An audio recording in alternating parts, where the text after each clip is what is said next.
Hi and welcome to the Retro Movie Talk Show. I'm your host Nick Peters, and this is a channel looking back at some of the videos used to get back in the day where the new release had already been taken out for the one night they could take it out, and you had to look around the obscure aisles like the horror section or the sci-fi section, and sometimes you found a good one.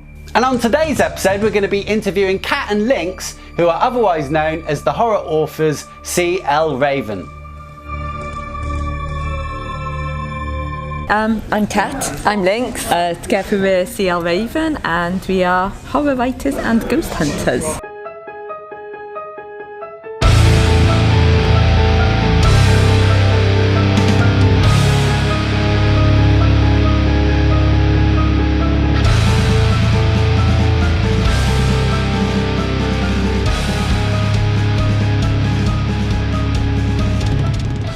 So what got you started into writing then? We just always loved it. Like, in primary school they'd get us to write stories, so ours would be gory with people being dismembered and their body parts displayed artistically. This was when we were 9, Yeah. So it's like we look back and we were reading them a few years ago because we found them and we were like, why did no one contact a psychologist? We were clearly disturbed children, but they were just like, oh, they've got such an imagination. And like, we look back, we could have either grown up to be horror writers or serial killers. Were you introduced to horror, or is it something you just found by yourself? We grew up watching Blood Beach and Snow Beach. They were our favourite films. Like one of our most vivid childhood memories is constantly trying to pause the VHS on Snow Beach's face because you saw it for like 1 second. We never did it until we got the film on the DVD, and then we got it first time. It's like, took the fun out of it.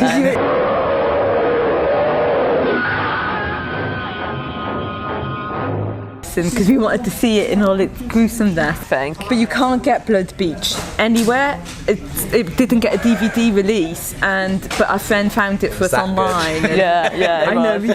We've got it on a USB stick that nobody's allowed to use. So it's brilliant because people get sucked through the sand and then like skinned alive by this alien that looked like a giant plant.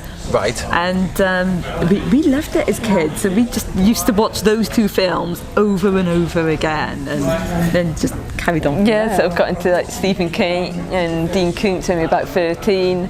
Right. And then that started the horror. We always loved Roald Dahl as kids, especially like his revolting rhymes. So he'd cut off the prince's heads and he'd go bouncing. We used to find that really funny. So it was a little bit twisted. And so when did you write your first book?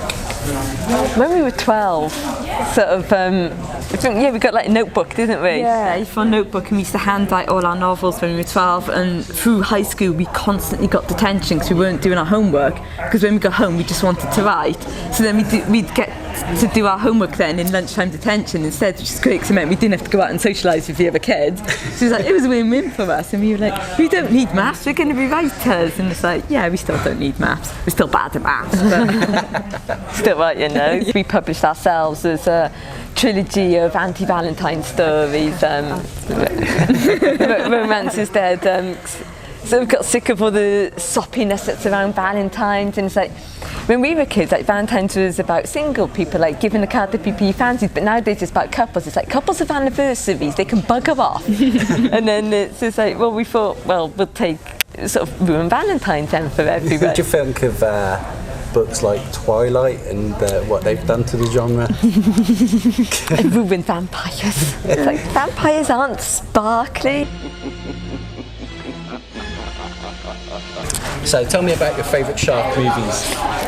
Well, Sharknado started it. yeah, and we'd not heard of it, and then our friends convinced us to watch it, and then after that we became utterly obsessed. But our favourite one is Sharktopus. We love Sharktopus because he's just adorable. We just find him really cute, especially the baby Sharktopus, and then like Sharktopus versus Terracuda, and Terracuda bitch slaps Sharktopus is just, Sharktopus versus Whale Wolf was so brilliant. Oh, that was so terrible.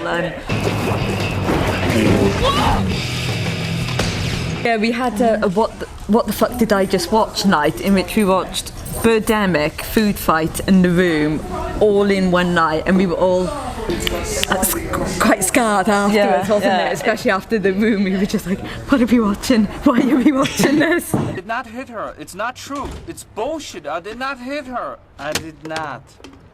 Oh, hi, Mark. It's really bad, isn't it? Yeah, it's not even enjoyable. No, it's not. It's just terrible. Have you got any other future projects you're working on? What's your next plan? We work like on loads at the same time, don't we? We've got one about which is the Witch Trials of Scotland in 1649. That's hopefully coming out this year. We've done one based on the Horsemen of the Apocalypse. That's hopefully coming out next year. It was meant to be out in June, but we'd sent it to a publisher and haven't heard back yet, so it's like we have to wait. But they're really inept horsemen. They're terrible at their job. They're the horsemen's offspring, so they're like the modern upgrade, but they've just got no idea what they're doing. And we've also got another one coming out hopefully next year about a horror computer game based on a legend, and as people play the game, belief in her increases, and as people start believing in her, she returns from legend status to sort of being real, and then starts kidnapping people who were playing the game. And